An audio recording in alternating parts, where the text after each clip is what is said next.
ফেলে দেয়া উচ্ছিষ্ট গোবর থেকে তৈরি হচ্ছে স্ট্রাইকো কম্পোস্ট। এর সার উৎপাদন করে লাভবান শরীয়তপুরের আলী হোসেন।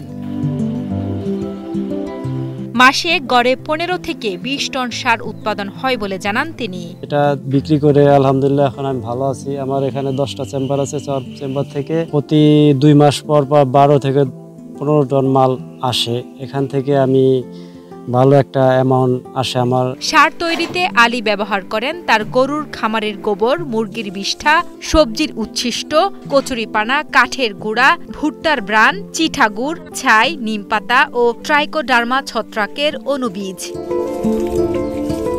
নির্দিষ্ট অনুপাতে মিশিয়ে তা বিশেষ উপায়ে হাউজে 40 থেকে 45 দিন রেখে পচন প্রক্রিয়ার মাধ্যমে তৈরি করেন এই ট্রাইকো কম্পোস্ট।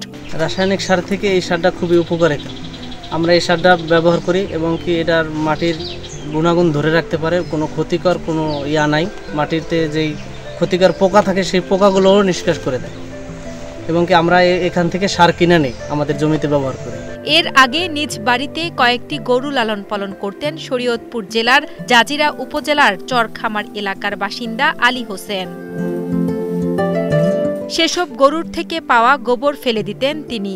পরবর্তীতে বেসরকারি একটি সংস্থার পরামর্শে ও আর্থিক সহযোগিতায় শুরু করেন সার তৈরির কার্যক্রম। গরু গোবর ফালাই দিতাম। ফালানোর পর ওই এসডিএস এর কৃষি কর্মকর্তা আইসা আমার কাছে জিজ্ঞেস করে গোবর কি করেন? ফালাই দিই আমি। গোবর তো ফালানোর জিনিস না, এটা ট্রাইকো কম্পোস্ট সার উৎপাদন করতে পারেন। শুরুতে পরীক্ষামূলকভাবে সার তৈরি শুরু করলেও এখন বাণিজ্যিকভাবেই সার তৈরি করছেন আলী হোসেন।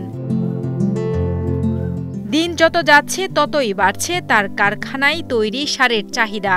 এলাকার কৃষকরা তার কাছ থেকেই সার নিয়ে নিজের ফসলে ব্যবহার করে পাচ্ছেন ভালো ফলন। আমি এটা পরীক্ষা করার পর কৃষকরা কিছু দিন দেওয়ার পরে কৃষকে বললো খুব ভালো ফলন উৎপাদন হয়।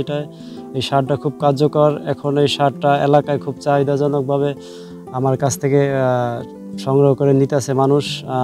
এটা বিক্রি করে আলহামদুলিল্লাহ এখন আমি ভালো আছি। আলী হোসেনের উন্নতি দেখে অনুপ্রাণিত হচ্ছেন এলাকার অন্যান্যরাও। রাসায়নিক সারের ব্যবহার কমিয়ে এখন তারা ট্রাইকো কম্পোস্ট ব্যবহার করে তাদের জমিতে বাম্পার ফলন হচ্ছে বলে জানান কৃষকেরা। সারে খুব ফলন ভালো পাইছি, এটা খুব ভালো ফসল হয়। আমি এলাকার এক কৃষক, সবজি চাষ করি। আগে রাসায়নিক সার ব্যবহার করতাম, তো এখন এই আলী হোসেন ভাই এখানে এই সার ট্রাইকো কম্পোস্ট জৈব সার যেটা উৎপাদন করে, তো ওনার থেকে নিয়ে ব্যবহার করতেছি। তো দেখতেছি যে রাসায়নিক সার থেকে এটা খুবই উপকার। ট্রাইকো কম্পোস্ট নামে পরিচিত এই সার ব্যবহারে মাটির গঠন ও বুনট উন্নত হয়, পানি ধারণ ক্ষমতা বাড়িয়ে অপচয় রোধ করে। এ সার মাটির অম্লত্ব ও লবণাক্ত নিয়ন্ত্রণ করে। এতে ফসলের উৎপাদন ও গুণগত মান বেড়ে যায়। সেই সার মাটিতে থাকা ক্ষতিকারক ছত্রাকের খাবার উপকারী ছত্রাক খেয়ে ফেলে। এতে ছত্রাকের আক্রমণ থেকে ফসল রক্ষা পায়।